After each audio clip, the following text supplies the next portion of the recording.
206 na hinihinalang miyembro umano ng teroristang grupo ang nahuli ng IDF sa isang malaking operasyon sa Jabalia at Amerika at Israel muli na namang naglunsad ng airstrike sa mga pasilidad ng Houthi sa Yemen at Syrian forces sa Aleppo sa Syria at mga mangingisdang Pilipino imbis na isda ay isa umanong underwater drone ang nakuha na pagmamay-ari umano ng China.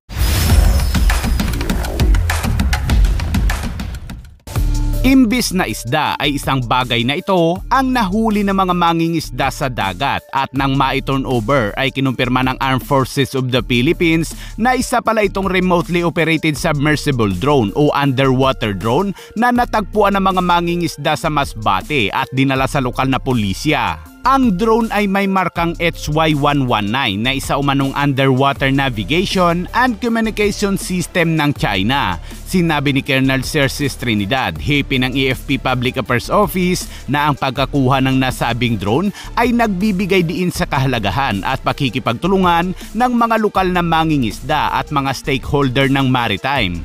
Sa ngayon, ang Philippine Navy ay patuloy na nagsasagawa ng pagsisiyasat upang matukoy ang pinagmulan at layunin ng nasabing underwater drone. Sa kaugnay na pahayag, sinabi ni Surigao del Norte Representative Robert H. Barbers na ang pag-recover ng underwater drone ay nangangahulugan na hindi malabong ang China ay matagal nang nangangalap ng intelligence at impormasyon sa karagatan ng Pilipinas at posibleng ginagamit ito para sa underwater terrain para sa mga Chinese submarine.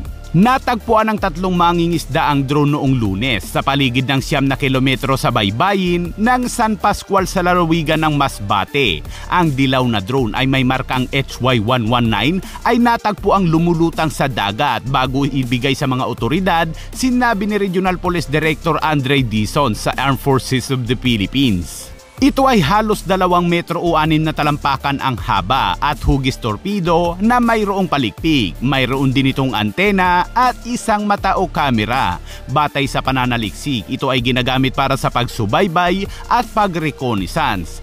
Hindi armado ang nasabing drone, ngunit nakalista sa ulat ng pulisya ang potensyal na implikasyon ng pambansang seguridad bilang isang kahalagahan ng pagkuha nito. At sa update naman sa Middle East mga kabayan, 206 na po ang hinuli ng IDF na pinaghihinala ang mga miyembro umano ng Hamas at patuloy na iniimbestigahan ng IDF.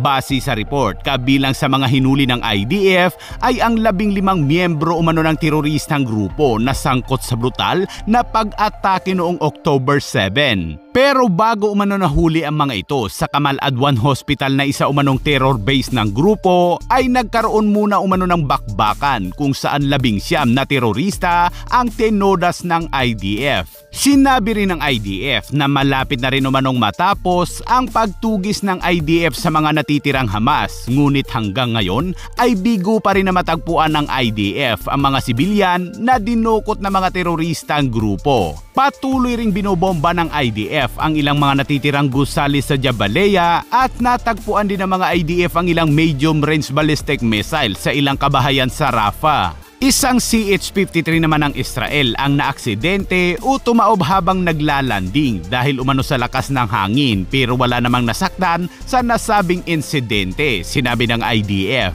Samantala, ang US Air Force naman ay muli na namang naglunsad ng airstrike sa ilang mga pasilidad ng Houthi sa Yemen kung saan tinarget nito ang ilang weapons maintenance camp at Al-Ardi Security Complex ayon sa ulat ng Saudi Al-Hadat.